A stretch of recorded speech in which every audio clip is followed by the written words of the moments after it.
আশ্চর্য হয়ে গেলাম। জামালপুরে আমি কখনো শুনি নাই, জামালপুরে ক্লাস 6-এ পড়া একটা তরুণ ছোট্ট মানুষ গলায় গোস্ত আটকে, জামালপুরে ইসলামপুরে যুবকটা গলায় গোস্ত আটকে গেছে। এরপরে সে হাসপাতালে ভর্তি হয়েছে। এমত অবস্থায় ডাক্তার তাকে মৃত ঘোষণা করেছে। আল্লাহরে গোলাম কুরবানির গোস্ত খাইতে গিয়া কি হইল? মৃত্যুবরণ করল। এভাবে কার কখন মৃত্যু হবে? কত ছেলে মোটরসাইকেল দুর্ঘটনায় মারা গেল, ঈদ যাত্রায় কত মানুষ, বাস দুর্ঘটনায়, ট্রাক দুর্ঘটনায়, হ্যাঁ, চলতে পথে কত মানুষ মারা গেল, শত শত মানুষ বিদায় নিয়ে চলে যাচ্ছে। এই জন্য আমরা কেউ জানি না কখন কোথায় কিভাবে বিদায়। মাঝে মাঝে শুনি গলায় বিস্কুটকে বাচ্চা মারা গেল। আজকে আমরা শুনলাম জামালপুরের ইসলামপুরের এই যুবক গরুর গোস্ত, কুরবানির গোস্ত খাইতে গিয়ে গলায় বিস্কুটকে মারা গেছে। আল্লাহ যেন এই ছোট্ট বাচ্চাটাকে মাফ করে দেন, আল্লাহ যেন তার জন্য জান্নাতের ফয়সালা করে দেন। জোরে বলেন আমিন।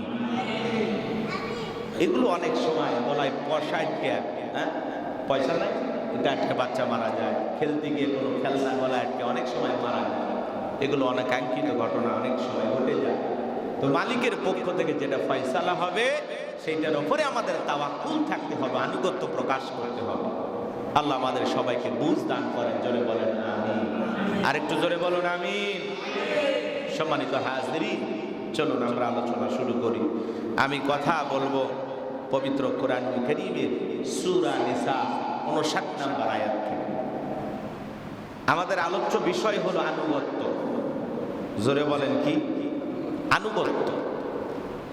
আমরা কার আনুগত্য করব? কিভাবে আনুগত্য করব? কোন কোন বিষয় আনুগত্য করা যাবে আর কোন কোন বিষয় আনুগত্য করা যাবে না, আমরা এগুলো নিয়ে আলোচনা করব। আনুগত্য অর্থ হলো মেনে নেওয়া, মান্য করা। যা আদেশ দেওয়া হয়েছে সেটাকে পালন করা, আর যা নিষেধ করা হয়েছে সেটা থেকে বিরত থাকা। ইতাআত মানে হলো, আরবিতে বলা হয়, যার অর্থ হলো আনুগত্য করা, মেনে নেওয়া। আর এর বিপরীত শব্দ হলো মাসিয়াত, মানে যার অর্থ হলো অমান্য করা। তাহলে ইতাআত মানে মান্য করা, মেনে নেওয়া। কি মানবেন? আনুগত্য কিভাবে করতে হবে, কার আনুগত্য করতে হবে? আল্লাহ রাব্বুল আলামিন সেটা স্পষ্টভাবে পবিত্র কোরআনুল কারীমের সূরা নিসা 59 নম্বর আয়াতে সুন্দর করে আমার আল্লাহ তাআলা জানিয়ে দিয়েছেন। সুবহানাল্লাহ। আমার আল্লাহ রাব্বুল আলামিন বলেন, ইয়া আইয়ুহাল্লাযীনা আমানু আতিউল্লাহ ওয়া আতিউর রাসূল ওয়া উলিল আমরি মিনকুম। আল্লাহু আকবার। আল্লাহ রাব্বুল আলামিন বলেন, হে ঈমানদারগণ, হে মুমিনগণ, তোমরা আল্লাহ এবং তার রাসূলের আনুগত্য করো। প্রথমে বলা হলো আতিউল্লাহ, আল্লাহর আনুগত্য করো। এরপরে বলা হলো আতিউর রাসূল, রাসূলের আনুগত্য করো। তাহলে আল্লাহ তাআলা ঈমানদারদেরকে, বিশ্বাসী বান্দাদেরকে পরিষ্কার ভাবে জানায়া দিলেন, হে ঈমানদারগণ, হে বিশ্বাসীগণ, তোমরা আল্লাহর আনুগত্য করো। 2 নাম্বার রাসূলের আনুগত্য করো। এই 2 জনের আনুগত্য করতে গিয়ে কোনো প্রশ্ন করা যাবে না, কোনো যুক্তি চলবে না, কোনো তর্ক করা যাবে না। বিনা দ্বিধায়, বিনা তর্কে, বিনা প্রশ্নে আল্লাহ এবং রাসূলের আনুগত্য করতে হবে। কথা বলেন ঠিক কিনা? এগুলোর ব্যাপারে কোনো প্রশ্ন চলবে না, কোনো যুক্তি চলবে না।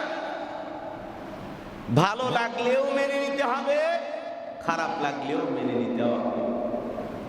আল্লাহ এবং রাসূলের আনুগত্য করতে হবে। এই আয়াতের নাজিলের একটা শানে নজুল আছে। আমার কথা কি আপনারা কষ্ট পাচ্ছেন? খুব মনোযোগ দিয়ে কথাগুলো শুনবেন। নবী করিম সাল্লাল্লাহু আলাইহি ওয়াসাল্লাম কোন সময় কোন প্রেক্ষাপটে এই আয়াতে কারিমা নাজিল হয়েছে, হাদিস শরীফের ভিতরে আসছে। হযরত আলী রাদিয়াল্লাহু তাআলা বর্ণিত, তিনি বলেন, রাসূল করিম সাল্লাল্লাহু আলাইহি সাল্লাম এক আনসারী সাহাবীকে সেনাপতি বানাইলেন। জিহাদের ময়দানে তার সঙ্গে কিছু মুজাহিদকে সঙ্গে দিয়া এক আনসার সাহাবীকে সেনাপতি বানায়া জিহাদের ময়দানে পাঠায় দিলেন। গভীর মনোযোগ দিয়ে কথাগুলো শুনবেন। হযরত আলী রাদিয়াল্লাহু তাআলা বর্ণিত, তিনি বলেন রাসূল করিম সাল্লাল্লাহু আলাইহি সাল্লাম এক আনসারী সাহাবীকে তার নেতৃত্ব দানের জন্য তাকে সেনাপতি হিসাবে নবীজি দায়িত্ব দিলেন। এবার সবাই মিলে যখন রওনা করলেন, কোনো একটি কারণে যাকে নেতা বানানো হলো, রাসূল যার আনুগত্যের কথা বলেছেন, যাকে নেতা বানানো হয়েছে, সে কোনো একটি কারণে একটা মতবিরোধ হলো। এইবার সে সবাইকে ডেকে বলে, রাসূল কি আমার আনুগত্য করার জন্য তোমাদেরকে নির্দেশ করেন নাই? বলে হ্যাঁ বলেছেন। তাহলে যাও সবাই মিলে কাঠ নিয়ে আসো। রাসূল যেহেতু আনসারী সাহাবীকে নেতা বানাইছেন, সাহাবীরা আর দেরি করলেন না, সবাই মিলে কাঠ সংগ্রহ করলেন, লাকড়ি সংগ্রহ করে নিয়ে আসলেন। শুকনো কাঠ সংগ্রহ করে নিয়ে আসা বড়। এইবার নেতা সাহাবী 2 নাম্বার আদেশ করলেন, আগুন নিয়ে আসো, এই লাকড়িতে আগুন লাগায় দাও। এবার 2 নাম্বার আদেশ তারা মানলেন। আদেশ করা হয়েছে 2টি। 1 নাম্বার হলো কাঠ নিয়ে আসো।